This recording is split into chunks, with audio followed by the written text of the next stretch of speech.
faudra convaincre les Allemands, c'est pas gagné. Même, bon. Et puis ensuite tous les autres. Et donc ça paraît extrêmement difficile, et c'est effectivement probablement impossible. Donc nous proposons de procéder autrement, de partir des luttes, d'avoir des projets concrets dans une collectivité territoriale, rénover une école, prenons les finances publiques, développer la formation professionnelle en France, ou mettre à niveau l'appareil de recherche qui est aujourd'hui gravement appauvri par toutes les politiques. Définissons les projets. Ce seront des projets d'investissement, c'est-à-dire qui méritent qu'on dépense de l'argent aujourd'hui et qui rapporteront plus tard du bien-être pour la population et aussi de l'argent pour les finances publiques. Donc ça veut dire qu'on doit emprunter pour financer ces projets.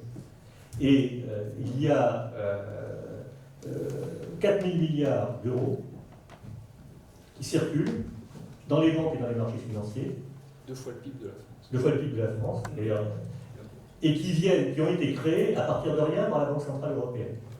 Donc on n'a jamais entendu dire qu'ils étaient ciblés sur des projets favorables à la création de valeur ajoutée, au développement de l'emploi, de la formation, de la protection de l'environnement et du développement des services publics.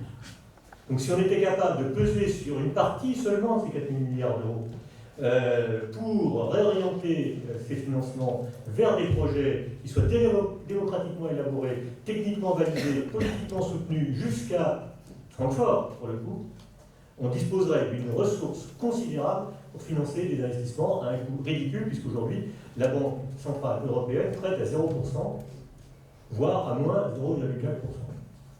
Mais ça, on sait très bien qu'on n'y arrivera pas uniquement par... Il faudra une pression politique en haut, il faut des gouvernements, etc., qui soient décidés à le faire en France, peut-être demain dans d'autres pays. Mais ça ne marchera que si ça s'appuie aussi sur des mobilisations locales, dans une commune, dans une entreprise, etc. Et donc, donc nous proposons une institution pour concrétiser ça, c'est-à-dire un fonds de développement européen pour l'écologie, l'efficacité économique et le développement social.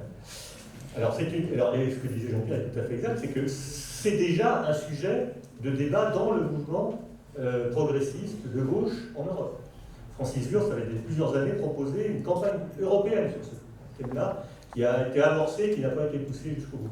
Mais nous y croyons beaucoup, alors c'est l'objet d'une note de la Fondation Gabriel Péry qui est à disposition des participants ici, donc je ne développe pas plus ce projet, je ne pas en contradiction avec les autres propositions qui ont été faites, mais j'appelle à s'y intéresser, à le prendre en considération, en voyant bien l'attention politique qui est sous-jacente. On a essayé de faire les choses correctement, rigoureusement du point de vue financier, économique, administratif, juridique. On s'appuie par exemple sur une décision du Conseil économique et social européen, enfin un rapport du Conseil économique et social européen qui va tout à fait dans ce sens. Donc on a ces éléments de réalisme-là. L'autre élément de réalisme, c'est qu'on n'attend pas tout d'un miracle qui viendrait d'un Eurogroupe ou d'un sommet européen, mais qu'on essaie de construire, non pas un miracle, mais le rapport de force à partir des luttes sociales, et on essaie de faire le lien entre les deux à travers une proposition institutionnelle et à travers la proposition d'une campagne politique en faveur de cette proposition institutionnelle. C'est notre méthode habituelle, elle mérite d'être améliorée, mais en tout cas, je vois là une occasion de la mettre en évidence. Alors, ça me donne l'occasion d'une transition avec la question de Gérard Leclerc, parce qu'il se trouve que cette note de la Fondation Gabriel Péry, elle ressemble énormément à une note de la Fondation Nicolas Hulot, qui date d'il y a 2 ans, et qui porte sur le financement de la transition écologique. Parce qu'il est très clair que dans les projets que nous voulons favoriser, il y a des projets qui ont un rapport direct avec l'abandon des énergies carbonées et tout ce qui va avec la transition énergétique, ce qu'on appelle habituellement ainsi.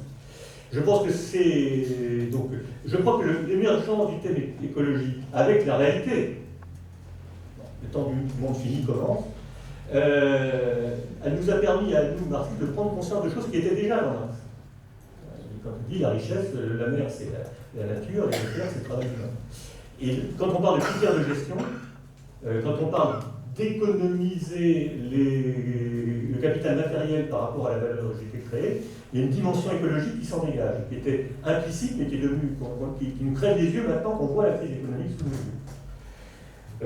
Et bien, à l'inverse, ce que j'ai eu l'occasion de dire aussi à des collègues ou à des gens qui travaillent sur ces sujets-là, mais qui viennent plutôt, eux, du monde de l'écologie, disons, institutionnelle, enfin, des gens qui ont l'étiquette écologiste, sinon la réalité, c'est que je leur dis, attention, vous voulez faire le bien de la planète, et vous n'arriverez à atteindre vos objectifs, par exemple en matière de transition énergétique, que si vous êtes capable de faire fonctionner une économie qui favorise le développement des emplois qualifiés. Parce que pour faire une économie décarbonée, etc., il faudra produire autre chose autrement, donc c'est des nouveaux métiers, il faut former les gens à ces nouveaux métiers et les embaucher. Et c'est le boulot d'étranglement principal, qui n'est pas sans rapport, me semble-t-il, avec l'enquête de l'INSEE qu'on a montrée tout à l'heure.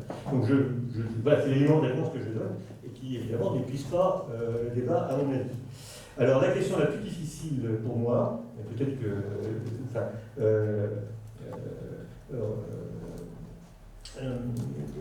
Maître Caldor a commencé à apporter une réponse. C'est Macron, nouveau Sarkozy. Je pense que ça mérite effectivement réflexion. Je pense qu'il y a des points communs dans le projet, mais il y a des différences au moins dans deux domaines. Le premier, c'est que Sarkozy arrive juste avant la grande crise de 2007-2008, qui représente quand même un tournant. C'est-à-dire c'est à partir de ce moment-là qu'on se rend compte que le marché tout seul sans l'État va à la catastrophe. Et donc je pense que Macron a tiré les leçons de ça. Même s'il est ultra-libéral, même s'il casse les services publics, il a tiré cette leçon-là.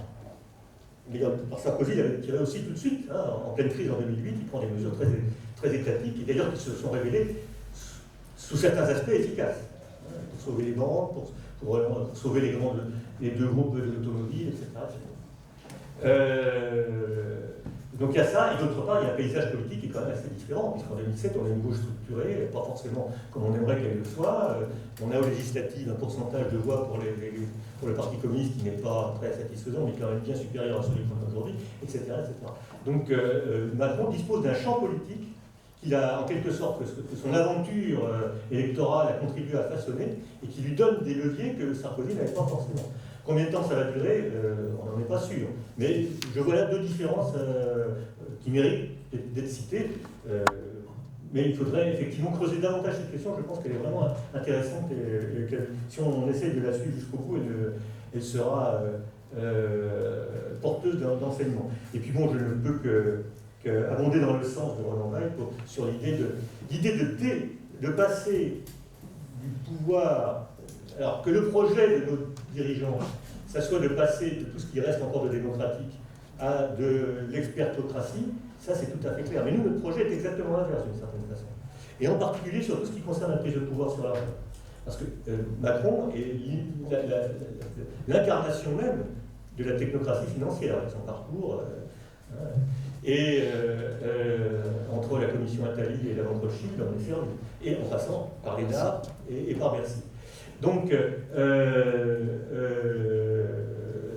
et justement, une des forces du pouvoir de l'argent, c'est ça. C'est qu'il est confisqué par une oligarchie financière et des experts à son service.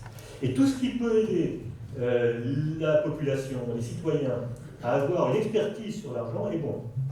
D'où, par exemple, l'intérêt des revendications syndicales pour que la Banque de France s'ouvre au public, ouvre ses prestations représentant l'économie d'entreprise, ou la proposition qui a éveillé notre intérêt, enfin, l'institution qui a éveillé notre intérêt, qui existe aux États-Unis, qui permet à tout citoyen d'aller voir l'activité de chaque banque individuelle dans chaque quartier, et ensuite de pouvoir la contester.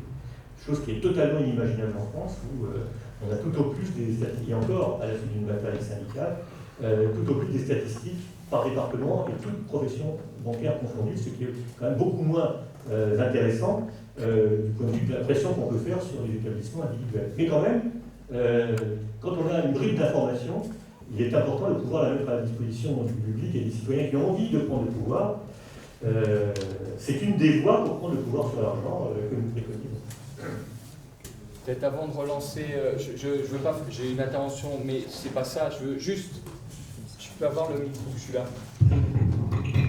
Le balade, non, celui-là marche pas. Donc voilà, c'est bien, comme ça on m'entend bien. Juste une anecdote, Denis y a fait allusion. J'ai été reçu hier par des conseillers à l'Élysée, économique, macroéconomie et commerce extérieur, parce que j'ai fait en tant que membre du CESE, du Conseil économique, social et environnemental. C'est clair que je suis dirigeant du Parti communiste français. J'ai fait adopter un avis à l'énorme majorité, plus qu'absolue, disons, sur le financement des PME et TPE. avec plusieurs éléments, dont on a pris les extraits de l'économie politique, mais dont des fonds régionaux en levier sur le crédit bancaire, l'idée d'un investissement mixte qui développe pas seulement le matériel mais les capacités humaines, des conférences financières régionales, etc. L'anecdote, c'est la suivante. Donc, ils m'ont reçu hier. Bon, c'était des jeunes garçons de Bercy, très intelligents, rapides, qui réfléchissent vite. En réalité, assez dépolitisés. C'est assez marrant, parce qu'ils ne voient pas la charge politique et révolutionnaire de ce qu'on dit. Et j'insiste, ça branche avec la conjoncture, j'insiste sur le diagnostic qu'on a porté, qui est l'investissement, notamment des PME, ne repart pas. Il n'y a pas que l'investissement dans la vie, ça peut faire la suraccumulation, mais enfin, il faut quand même renouveler les machines, il faut moderniser, etc. Si on n'embauche pas avec et pas des gens qualifiés, ça ne marche pas. D'accord, mais il faut aussi investir. Ne repart pas, notamment pour eux. Et ils me disent oui, et c'est intéressant, on a bien compris dans votre rapport, on a l'impression qu'il repart, mais c'est parce que dans l'investissement des entreprises, il y a une grosse partie qui est investissement en immobilier d'entreprise, qui lui repart. Et il y a une composante en plus dedans. Bon, il y a une composante qui n'est pas tout à fait machine et technologie, même si ça peut être des bâtiments où tu mets des startups, etc., ou des services. Mais en plus, il y a une composante spéculative dans l'immobilier, qui bouffe le reste. Et ils me disent, oui, c'est fou, on a beau mettre des liquidités, ça marche pas, ça ne compte pas. Ils en sont là, les mecs.